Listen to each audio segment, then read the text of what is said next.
Annyeong, kembali lagi di channel YouTube-nya aku. Kali ini aku mau bahas drama Korea Vincenzo. Pada episode sebelumnya, Vincenzo dan juga Chaeyoung berhasil membakar gudang farmasi Bubble. Atas itu, Chaeyoung dan Vincenzo merencanakan sesuatu untuk kembali menyerang perusahaan Bubble. Chaeyoung juga memberitahu Vincenzo beberapa kelemahan perusahaan Bubble. Di sisi lain, Jeonwoo memberitahu Pak Jang untuk jangan terlalu ikut campur. Anggap kebakaran itu hanyalah korsleting listrik. Jeonwoo juga berpikir itu akan menurunkan saham perusahaannya. Vincenzo juga sengaja menemui Pak Jang. Dia berpura-pura sebagai penggemar beratnya. Namun saat Vincenzo mengajukan beberapa pertanyaan terkait perusahaan, ternyata Pak Jang tidak memahaminya. Vincenzo langsung berpikir Pak Jang bukanlah bos Bubble sesungguhnya. Hal itu juga dia sampaikan ke Chaeyoung. Chaeyoung juga akan mengungkap identitas Pak Jang sesungguhnya. Sementara itu, Ibu Choi yang masih merasa bingung siapa orang yang telah mengancam dirinya, juga siapa yang telah membakar gudang farmasi, lantas menemui Chaeyoung.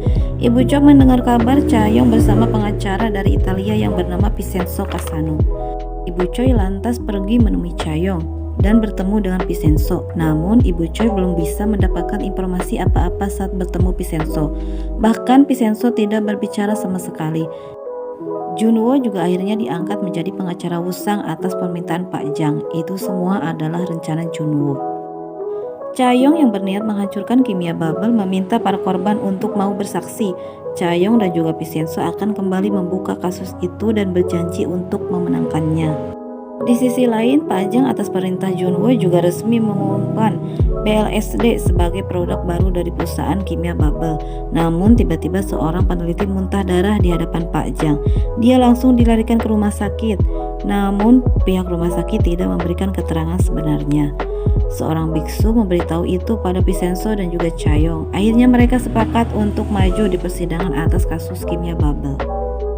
Di sisi lain juga Jeonwoo menemui Chaeyoung untuk merayakan dirinya sudah resmi menjadi pengacara Woo-sang. Namun Vincenzo juga akhirnya ikut bersama mereka. Vincenzo dan juga Chaeyoung juga akhirnya berhasil membuat pengacara Pak So mundur dari kasus kimia Bubble. Vincenzo dan Chaeyoung yang akan menangani kasus itu.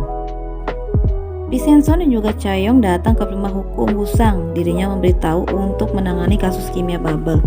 Mendengar itu, Ibu Choi lantas mengambil alih semua kasus Bubble akan ditangani olehnya. Namun Jeonwoo meminta Chaeyoung untuk mundur dan jangan melanjutkan untuk menangani kasus Bubble. Namun Chaeyoung tak mau mundur begitu saja.